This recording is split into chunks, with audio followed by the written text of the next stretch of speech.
Idza jaa nasrullahi wal fathu. Ayat ini surah An-Nasr turun di Madinah. Maka ayat ini disebut dengan surat Madaniyah. Jumlah ayatnya adalah 3 ayat. Idza jaa nasrullahi wal fathu. Apabila telah datang pertolongan Allah dan kemenangan. Jadi ayat ini turun termasuk aneh. Biasanya salah satu ciri khas ayat-ayat Madaniyah itu ayatnya panjang-panjang, tapi ini pendek. Biasanya ciri khas ayat Madaniyah itu kumpulnya di ayat-ayat surat-surat Madaniyah. Lah ini ngumpulnya di surat kejepit ya, di surat Makkiyah. Agak sedikit aneh, tapi ya tidak ada yang namanya aneh dalam Al-Quran. Ada beberapa ciri khas yang tidak akan kita bedah pada saat ini tentang masalah turunnya surat dan ayat tertentu. Walaupun kadang-kadang di surat panjang itu turunnya di Madinah semuanya, ada keselip 1-2 ayat itu ayat Makkah. Alhamdulillah oleh para ulama kita, ayat-ayat yang unik-unik ini itu sudah dijelaskan. Yang ini khusus surat Al-Baqarah, yang ini khusus surat Al-Maidah, yang ini, yang ayat yang ini turunnya di Mekah. Kenapa nyelipnya di sini? Nyelipnya di situ karena Allah yang perintahkan begitu. Hei Jibril, katakan pada utusanku Muhammad, ayat yang ini taruh setelah ini. Itu dibimbing oleh Allah. Maka kata Nabi Muhammad sallallahu alaihi wasallam, apabila tidak ada urusan saya sedikit pun saja tentang masalah penataan ayat dan surat dalam Al-Quran, bahkan surat ini dikasih nama ini, surat ini dikasih nama ini, itu enggak ada sedikit pun campur tangan saya, kata Nabi. Semuanya dari Allah. Ya, semuanya dari Allah. Kenapa Al-Baqarah dinamakan dengan Al-Baqarah? Al-Baqarah itu kan sapi betina. Ya suka hati Allah lah. Itu aja jawabannya. Suka hati Allah lah. Allah yang kasih nama Al-Baqarah. Kenapa dikasih nama Al-An'am? Kenapa dikasih nama An-Nisa? Kenapa dikasih nama Yusuf? Kenapa dikasih nama ini? Jangan itu ditanya. Itu suka-suka Allah. Kalau Allah yang sudah menetapkan, Nabi Muhammad pun tak bisa intervensi. Jadi semua ayat dalam Al-Quran, semua surat dalam Al-Quran, apa setelah apa sebelum apa, itu semuanya tauqifi. Apa namanya? Apa arti tauqifi? Semuanya langsung dari Allah. Itu tauqifi. Kalau taufiqi, Rasul yang punya campur tangan. Taufiqi. Tapi kalau tauqifi, Allah langsung secara sepihak. Allah yang putuskan langsung. Itu disebut dengan tauqifi. Oke. Sekarang begitu juga urusan surah An-Nasr. Kenapa surah An-Nasr sebelum surat Al-Lahab? Kenapa surah An-Nasr letaknya setelah Al-Kafirun? Jawabannya adalah itu kehendak Allah. Nggak usah ditanya kenapa. Imani, lalu pelajari, lalu amalkan. Sekarang mari kita mulai. Idza, apabila. Idza ini dalam bahasa Arab disebut dengan adat, alat, ya, adatus syart. Kalau ada adatus syart, maka harus ada jawabus syart. Sudah belajar nahwu saraf kan? Adatus syart, alat untuk syarat, harus ada jawab syarat. Jawab syaratnya apa? Fasabbih. Kalau di sini idza jaa, sama dengan ya ayyuhalladzina amanu idza qumtum ilas shalah. Itu adatus syart, idza qumtum ilas shalah. Jawab syaratnya apa? Faghsilu. Ya. Jadi adatus syart menuntut kepada jawabu asyarat. Alat syarat harus ada disambut oleh jawab syarat. Apabila telah datang. Nah, ada satu lagi kamus dan kunci dalam bahasa Arab. Ada satu lagi kamus dan kunci dalam bahasa Arab. Sebelum itu Buya sampaikan, surat ini kapan turunnya? Setelah Islam menang, Futuh Makkah. Dulu Nabi Muhammad sedikit, pengikutnya sedikit, dari kalangan budak-budak, orang-orang miskin, yatim piatu, fakir miskin, lemah-lemah dari kalangan yang tidak berharga, tidak dianggap, disiksa, diusir-usir, ya bahkan ada yang dibunuh dulu. Tapi setelah hijrah, Islam semakin kuat dan semakin kembang, semakin jaya dan semakin hebat. Lalu Makkah hanya dalam hitungan tahun saja langsung ditaklukkan. Ayat itu turun, ayat ini turun setelah penaklukan Makkah. Makanya wal fath, dan kemenangan, menang dah, futuh. Ya. Turunlah ayat ini, dan ketika itu Nabi Muhammad menyaksikan orang-orang Mekah seluruhnya, orang-orang kafir Quraisy seluruhnya masuk Islam. Mereka bersyahadat, apalagi melihat ketinggian dan keagungan akhlak Nabi. Nabi tidak menyimpan dendam. Sebanyak apa luka yang telah ditoreh, dan luka itu dalam, baik perasaan, baik itu fisik, ya, dilakukan oleh kafir Quraisy Mekah. Ternyata ketika Nabi menaklukkan Mekah dan Nabi sanggup membalas, ternyata Nabi mengedepankan saya maafkan kalian. Masya Allah ini. Saat itu Nabi bisa saja penggal semua kepala mereka, ini kota Mekah jadi milik kita. Bisa saja, mereka mesti kafir kok. Tapi Nabi nggak memilih jalan itu. Ya, inilah akhlak Nabi yang paling menonjol, memaafkan.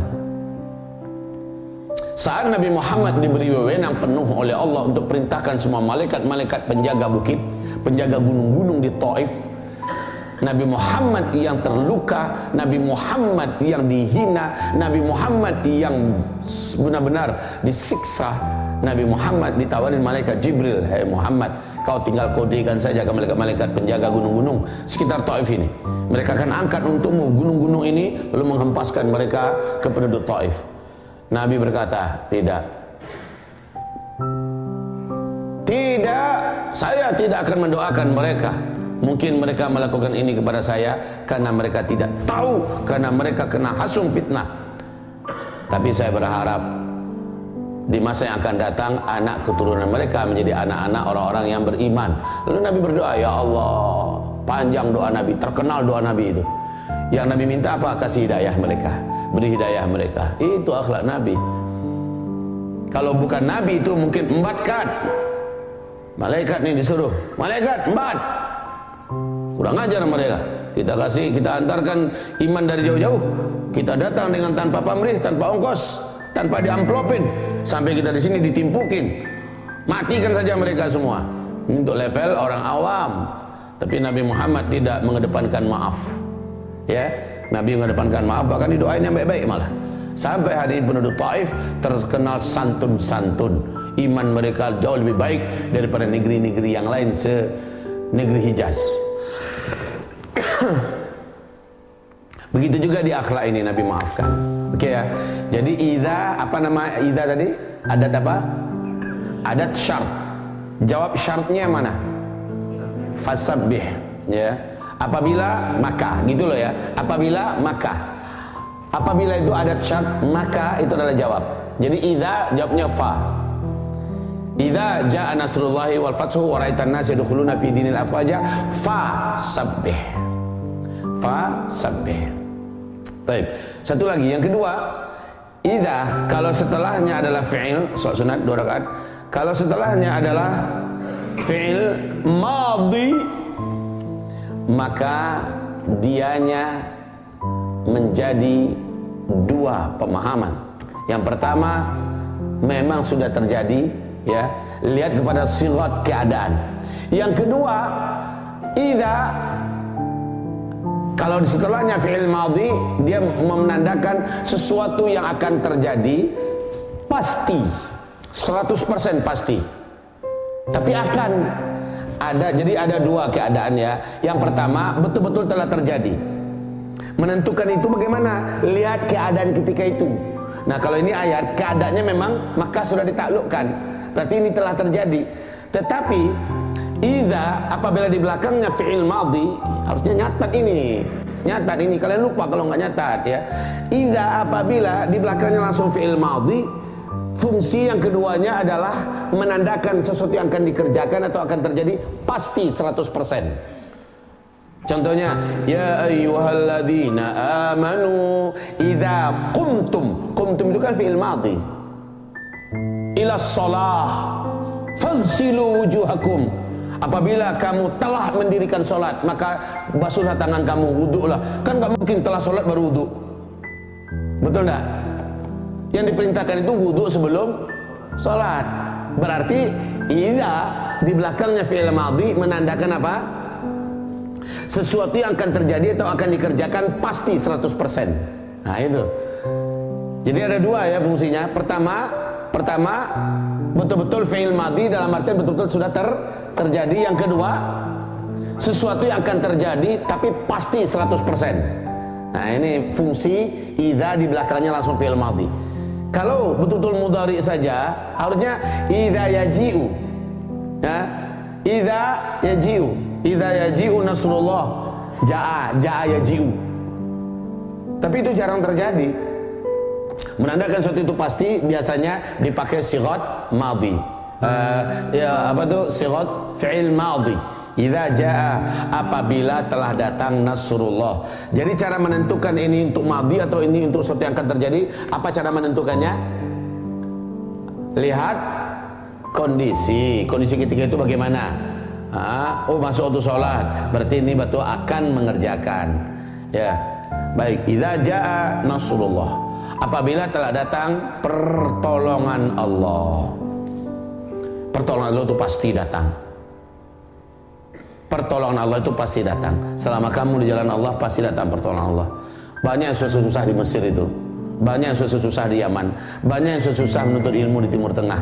Tapi karena mereka di jalan Allah, Allah berikan pertolongan-pertolongan. Bagaimana pertolongan Allah sementara kamu tidak datang ke medannya? Bagaimana akan datang pertolongan Allah sementara kamu tidak mendatangi medannya?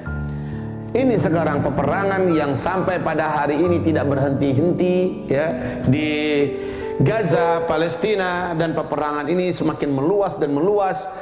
Sudah banyak negara-negara campur tangan, sudah banyak negeri-negeri tetangga yang ikut perang. Meluas sudah peperangan sekarang. Semuanya itu bentuk daripada pertolongan Allah. Bagaimana pertolongan Allah ini bisa jadi seperti ini kalau perang itu sendiri tidak diadakan? Jadi adakanlah yang jalan Allah itu, adakan. Lihat pertolongan Allah ada di situ. Kalian datang kemari niatnya menuntut ilmu. Selama kalian betul-betul menjaga niat kalian, pasti datang-datang saja pertolongan Allah. Datang-datang saja. Dari nggak ada biaya Allah kasih aja ada biaya. Dari nggak ngerti-ngerti ya Allah kasih kalian paham. Dari apa punya rekan-rekan atau kawan-kawan yang tak baik, Allah kasih aja solusi. Dia keluar kayak atau apa semacamnya. Ada aja pertolongan Allah Subhanahu wa taala. Idza jaa, jadi bagaimana supaya dapat pertolongan Allah? Datangi medannya. Datangi medannya. Lihat pertolongan Allah di situ. Pernah suatu hari istri Buya WA sama Buya. Ya, intinya udah aku nggak ada takutnya. Orang semua udah ketakutan di pesawat ya. Pesawatnya sudah kayak mau hancur gitu. Bambung di atas di udara. Orang udah dengan nangis aja jadi gimana? Kita tenang aja, santai aja. Dia lihat wajah kita, kok santai aja, nggak ada sedikit pun ketakutan. Apa jawab kita? Ya, jawaban Buya apa? Kalau nggak di sini ajal, maka sehancur apapun juga keadaan di atas nih, aman aja. Nggak di sini ajal kita. Lagi pula kita dari awal berangkat sudah nyerah-nyerah pada Allah, sudah minta tolong pada Allah, pasti Allah tolong. Jadi untuk mendapatkan pertolongan apa? Allah apa? Datangi medannya. Medannya apa? Naiklah kapal, naiklah mobil, naiklah pesawat.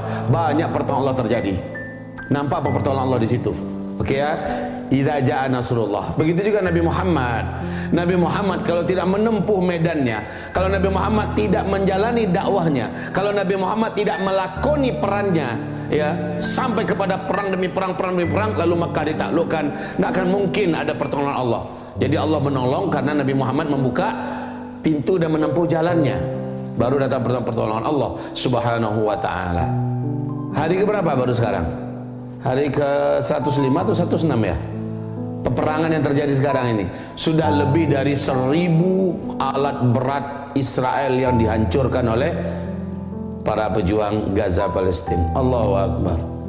1000 itu bukan uang kecil itu ya, 1000 alat berat, mulai dari tank baja sampai kepada mobil tempur, sampai kepada ya Ya Allah, 1000 itu bukan jumlah yang sedikit. Tambah lagi angka kematian. Sekarang 50% tentara Israel nggak mau perang, tahu? 50%, setengah daripada tentara Israel udah nggak mau perang. Beberapa komandannya lari dari perang.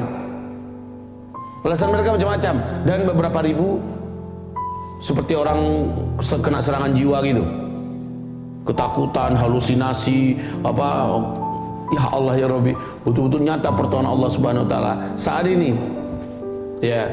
Dan itu Buya yakin doanya para mujahidin yang sedang berjihad dan doanya orang-orang yang tertambat hatinya dengan para mujahidin.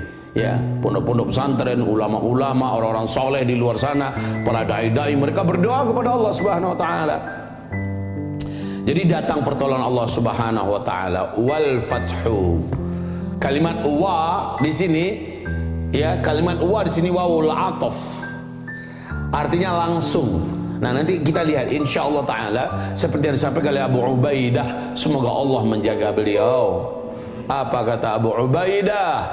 Sebentar lagi insya Allah kita akan sholat bersama-sama di Masjidil Aqsa.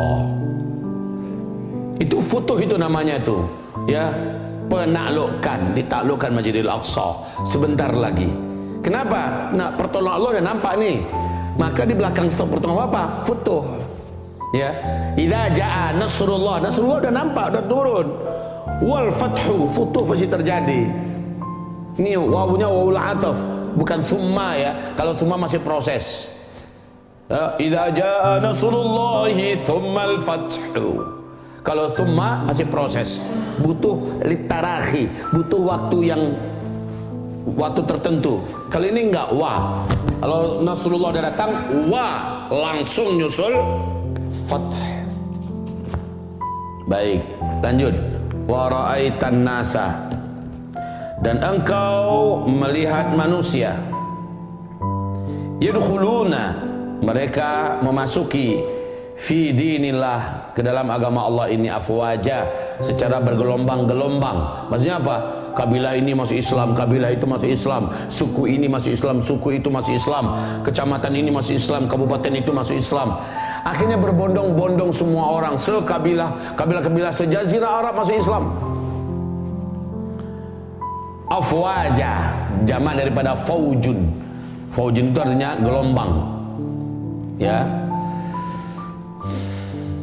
Afwaj jamak daripada fauj. Wa raitan nasa yadkhuluna fi dinillahi afwaja. Dan engkau melihat manusia. Nas jamak daripada insan.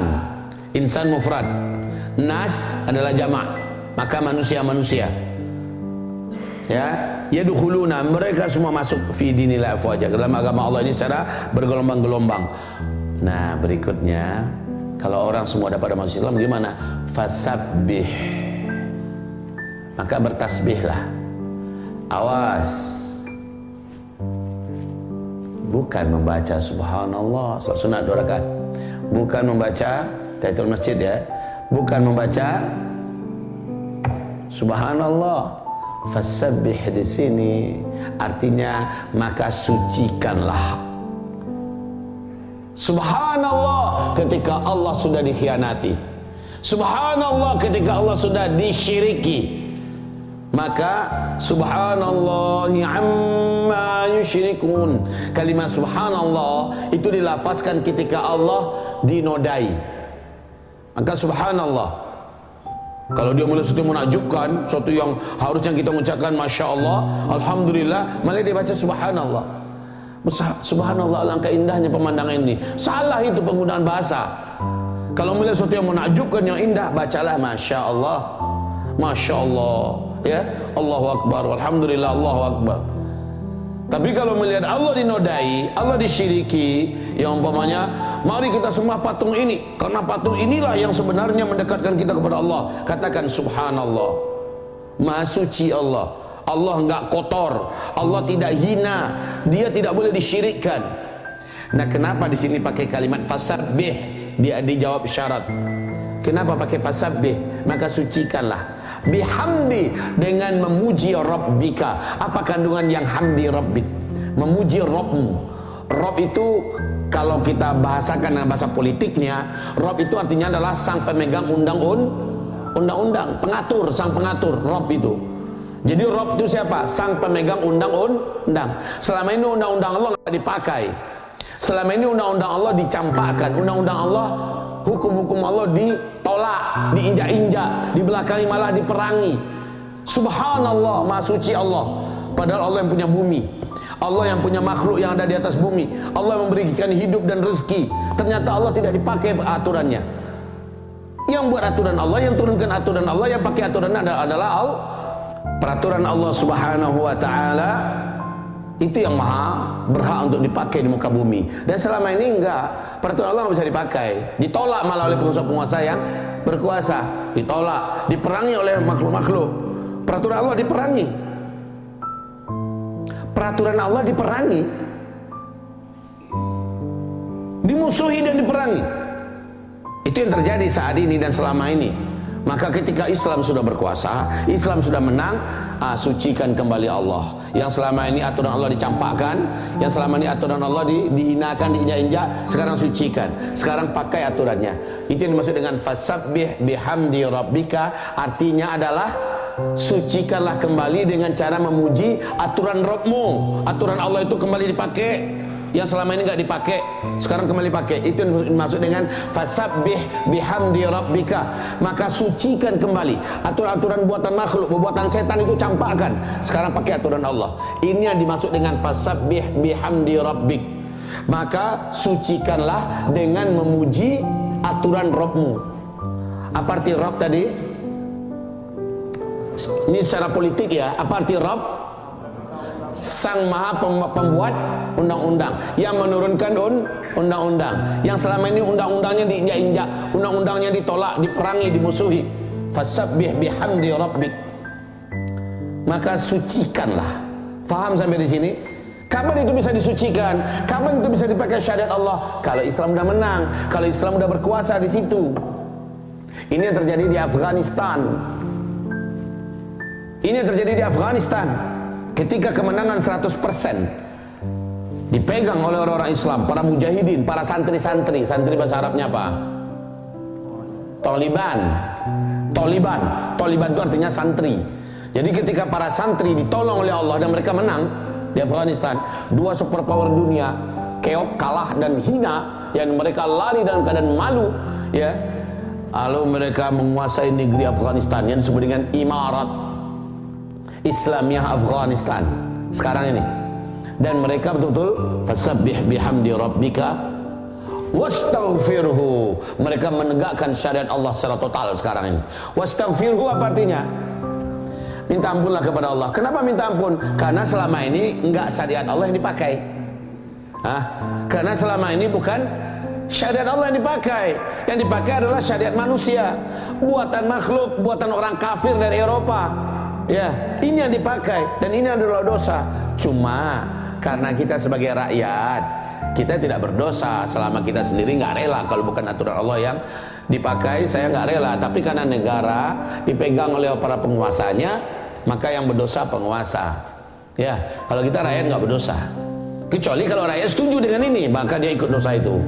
Ya, dosa mensyirikkan Allah dalam hal menjalankan peraturan undang-undang dan hukum. Itu. Nah, hamba-hamba Allah yang kami muliakan, apa arti fasabbih bihamdi rabbika tadi? Apa artinya? Ya, itu arti secara harfiahnya. Kalau secara tafsirnya apa? Maka kembalilah engkau membuang semua hukum makhluk dan pakailah hukum Allah. Nah, itu artinya ya. Buanglah semua hukum-hukum makhluk, kembalilah pakai hukum. Ini yang maksud dengan fasabbih bihamdi rabbika. Oke. Wastaghfirhu, dan minta ampunlah kepada Allah Subhanahu wa taala. Minta ampun. Kenapa? Karena masa lalu kita sudah pakai hukum setan. Masa lalu kita telah pakai hukum setan. Minta ampun kita pada Allah. Dulu kalau ada yang mencuri, cuma masuk penjara doang. Dulu kalau dia berzina, masuk penjara doang. Dulu kalau selama zina itu suka sama suka, nggak apa-apa. Itu hukum setan itu. Ya nggak apa-apa. Apaan? Kalau dalam Islam, kalau dia bujangan, cambuk punggungnya. Kalau dia sudah menikah, maka matikan supaya nggak ada lagi yang berani berzina. Itu hukum Allah Subhanahu wa taala. Tapi nggak dipakai. Ini adalah dosa. Ya, baik. Lanjut. Innahu kana tawwaba. Sesungguhnya hu itu ke siapa perginya? Allah. Sesungguhnya dialah Allah, kana adalah Allah itu tawwaba. Ya, sang maha menerima taubat. Kalau ada orang pengen kembali, Allah terima, senang Allah. Ya, nggak ada balas dendam bagi Allah selagi kamu masih tobat. Saya putihkan semua. Ya udahlah. Contoh nih, contoh anak-anakku sekalian. Maaf ya, ini Kristen dapat suami Kristen. Nauzubillah. Kalian Kristen dapat suami Kristen, ya iyalah, suami istri Kristen atau Yahudi. Lalu kalian dulu pacaran, ya, lalu maaf nih, kalian menikah, ya. Apakah menikah kalian itu sah? Enggak, mana ada sahnya. Kalian menikah bukan dengan akad Islam kok, ya kan? Terjadi pernikahan, laki-laki kafir, wanita kafir, terjadi pernikahan. Sah nggak pernikahan mereka menurut Islam? Ya enggak, berarti mereka berhubungan zina terus, betul tidak? Jadi, tapi setelah mereka bersyahadat dua-duanya masuk Islam, apakah mereka ngulang balik nikah mereka di masjid? Enggak. Mereka diampuni yang telah berlalu dan pernikahan mereka dianggap sah. Sama loh dengan itu ceritanya. Ya, masa lalu yang sudah itu sudah diputihkan oleh Allah. Kamu tetap suami istri. Nggak ada ceritanya, nggak ada satupun imam mazhab yang mengatakan orang yang masuk Islam sementara dia sebelumnya nggak Islam, suami istri harus mengulang kembali pernikahan mereka. Islam gak seribet itu. Bagi Islam, kalau kamu sudah tobat, ya sudah, Allah putihkan. Masa lalu kamu juga Allah anggap tidak ada salah. Masya Allah, inilah Islam. Jadi begitu juga kalau syariat Islam diterapkan di negara ini, orang-orang yang dulunya udah macam-macam perangainya, jangan khawatirlah kalian. Kalian diputihkan, selama dari hati kalian sendiri tobat pada Allah, putih, bersih, murni. Tapi setelah itu masih kalian lakukan kesalahan yang sama, syariat Islam tegak, syariat Islam berjalan. Gitu ya, hebat tidak Islam ini, adil tidak Islam ini, Masya Allah. Itu jadi alhamdulillah, semoga ilmu pengetahuan dari pancaran sinar ilahi wahyu Allah ini menjadikan kepada kita rasa bangga dengan Islam, bangga dengan iman, dan yakin dengan pertolongan Allah dan kemenangan. Lalu apa tindakan kita selama ini sampai hari ini? Islam masih memperlakukan hukum buatan manusia, hukum buatan makhluk, atau boleh kami katakan hukum setan, ya, karena ini buatan makhluk. Nah, kalau nanti Islam telah berkuasa, maka sucikanlah kembali Allah dengan cara pakailah peraturan dan hukum Allah, dan Dia adalah hukum yang maha adil. Baik, mari kita baca kembali. Bismillahirrahmanirrahim. Idza jaa, apabila telah datang, nasrullahi, pertolongan Allah, wal fathu, dan kemenangan, wa ra'aitan nasa, dan engkau lihat manusia, yadkhuluna, mereka masuk, fi dinillahi, ke dalam agama Allah ini, Islam, afwaja, secara bergelombang-gelombang, fasabbih, maka sucikanlah, bihamdi, dengan memuji, rabbika, Rabb engkau, wastaghfirhu, dan minta ampunlah kepada Allah. Innahu, sesungguhnya Allah, kana, adalah Ia, tawwaba, sang maha penerima taubat. Tamam. Baik, kalau begitu mari kita tutup dengan istighfar. Astaghfirullah, astaghfirullah, astaghfirullah. Ahsan sekali kalau ada yang mau sunat syuruk, sempurnalah pahala umrah untuknya. Tutup dengan doa kafaratul majlis. Subhanakallahumma bihamdika, asyhadu an la ilaha illa anta, astaghfiruka wa atubu ilaik. Wabillahi taufiq wal hidayah. Wassalamualaikum warahmatullahi wabarakatuh.